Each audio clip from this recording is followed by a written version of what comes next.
Nah, sekarang makan martabak har ya. Siram kuah. Nih kuahnya nih. Siram kecapnya, wow, mantap.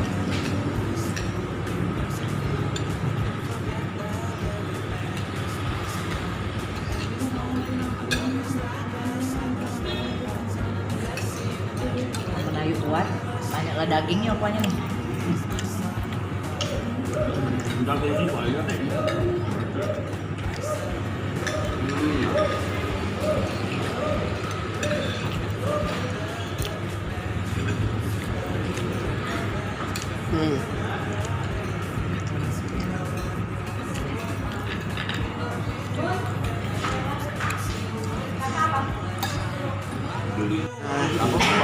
Nah, ini tuh.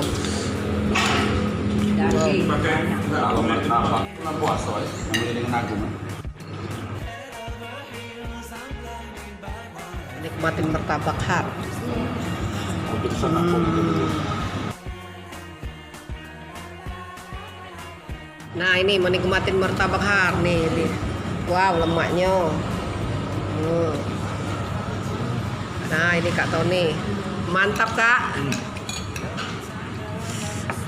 Jangan ngiler ya. Oh, wow, disiram aja ini nah. Sedep nian.